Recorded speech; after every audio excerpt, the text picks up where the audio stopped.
Amém? Amém. Vamos estar fazendo a leitura que diz assim, só o 20. Vinde, pois, agora e matemo-lo, e lançamo ele nesta cova, e dizemos ao Pai, um animal feroz o devorou, e aí veremos o que será de seus sonhos. Amém? Só até aí.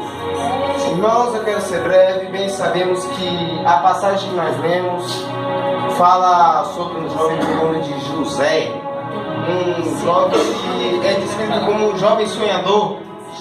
E muito eu admiro muito essa passagem, porque fala sobre 2 sonhos que ele tem e seus irmãos ficam contra ele.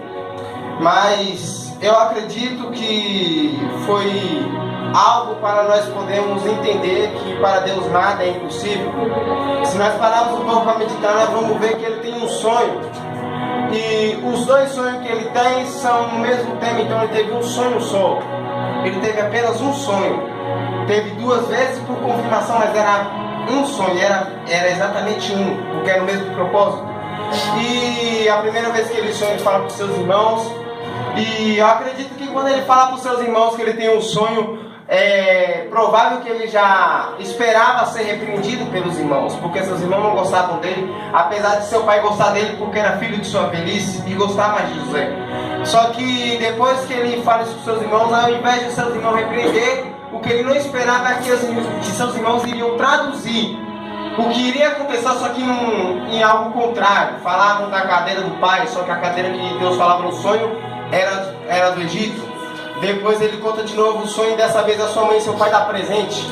E ele tendo esse sonho, eu acredito que o coração dele ficou muito alegre. Falou, nossa, se Deus me deu, mas realmente, a primeira vez eu falei com meus irmãos, e meus irmãos falaram que era aquela tradução que eles deram, que eu iria governar. Imagina agora eu tendo esse sonho como mais uma confirmação. O que irá acontecer comigo? Qual o poder que eu irei ter? E ele fala com seu pai e com sua mãe que ele vê um sol, uma lua e 12 estrelas se curvando diante dele. Algo que ele não esperava acontece, porque ele esperava que seus irmãos o repreendessem. A palavra é bem clara em dizer que o seu pai lhe repreendeu. Porque seu pai fala, como pode você sonhar nisso? E dá como tradução que eu e sua mãe irá se curvar diante de você. Eu acredito que o ânimo que ele tinha, a felicidade que ele estava, depois de ter sonhado, se acabou. Por quê? Porque ele recebeu uma palavra de destruição. O seu pai que ele não esperava, porque era o filho que ele mais amava.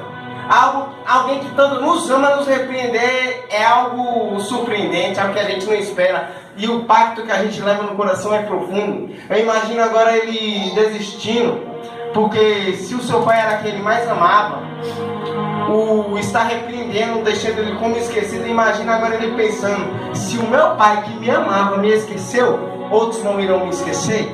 Como é que eu vou governar sendo esquecido? Como é que eu vou governar se ninguém me vê?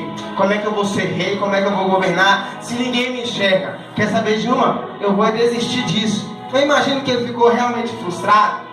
E tendo ficado frustrado, seu pai mais na frente fala que é para ele até os seus irmãos. Seus irmãos estão em Dotã apacentando as ovelhas. E seus irmãos vão ver de longe e planejam contra ele, jogar ele dentro de uma cova. E falam que ele, veremos agora o que será de seus sonhos se ele morrer. Se ele morrer, nós vamos ver o que vai ser de seus sonhos. Mas sabe o que eu acho muito bom? É que lá na frente, lendo a história dele toda, nós descobrimos que o sonho dele que deu foi Deus. Só que quem sonhou foi ele. Quem sonhou foi ele. O sonho que eu tenho vem do meu pensamento. Eu sonho no meu pensamento quando eu durmo. Então o sonho que eu tenho, vamos supor, a palavra fala que o sonho que ele tem é de Deus. Só que como é de Deus se ele sonhou? Foi por causa da mentalidade dele. Aí eu imagino ele pensando, se o sonho veio, se foi eu que sonhei, então o sonho é da minha mente? Não. Porque a mente é comandada por causa do coração que continua batendo. Então o sonho é do coração, não. Porque o coração só bate por causa da energia de vida que tem dentro dele. Então o sonho é da vida, não. Porque a vida só é movida ao coração por causa de alguém que comanda ela, que é maior que ela, que é Deus. Então o meu sonho é de Deus, sim. Observe que mesmo analisando, nós vamos sempre descobrir que o sonho vem do trono. O sonho vem direcionado do trono, porque Deus é o controle. A vida é dele, ele envia a vida e envia para o coração começa a bater e o corpo tem movimento. E tendo movimento começa a se mover e começa a fazer os seus, começa a funcionar. Aí eu acredito, lá na frente, depois que ele governa, depois que ele está sentado no trono, seus irmãos olham para ele e falam: não estava frustrado, não estava batido, mas eu vi ele dentro da cova, eu vi ele sendo vendido como escravo, era para ele estar morto, mas não está sentado no trono. Sabe por quê? Jó capítulo 42, versículo 2: bem sei eu que você, ó Senhor, tudo pode, tudo, não muito e nem pouco e nem alguns, é tudo pode. E nenhum dos seus planos poderão ser impedidos.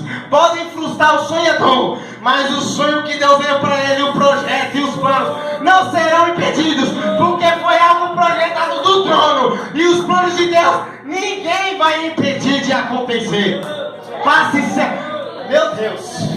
Mateus capítulo 24, versículo 35. Passe céus e passe terra, mas a minha palavra não há de passar. Eu meditei nessa mensagem, Deus falou que combinava com essa palavra de José. Eu falei para ele: o que tem a ver com essa palavra de José? Ele falou: Israel, para José, com esse versículo eu falo para ele que o céu e a terra é passe a venda, passe uma morte forjada, passe uma cova, passe a casa de Potifar, passe a acusação de um estupro, passe a prisão, passe a revelação de 2 sonhos, passe uma governação numa prisão, passe a porta do palácio, pode passar, Faraó, mas eu vou permitir, vou fazer acontecer você sentar no trono, eu vou fazer você sentar no trono, passe céu e passe terra, mas a minha palavra não há de passar. Eu perguntei para ele: por que não passa? Porque o propósito da minha palavra é acontecer. Ela nunca passa, ela sempre acontece, mas algo que é revelado aqui agora não vai acontecer, já está acontecendo. Observe que na palavra dá uma descrição de cada coisa que ele vive na vida dele.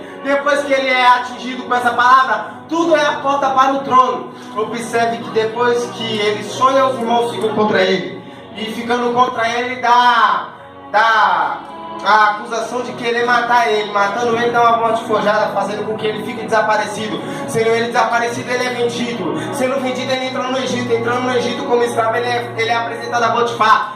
Entrando na casa de Potifar, ele é governante. A sua mulher quer ficar com ele, dá a acusação de um estupro e ele é levado para a prisão. Observe que cada coisa que acontece é uma porta para onde ele vai. Então eu já quero profetizar sobre a sua vida: não jogue fora e não desperdice a vida e o desânimo que você tem agora, porque pode ser esse desânimo, pode ser esse apontamento, a porta para o sonho que Deus te deu, pode ser essa porta que você tanto estava esperando. Amém? Fica com essa palavra, assim, agradecendo a minha oportunidade.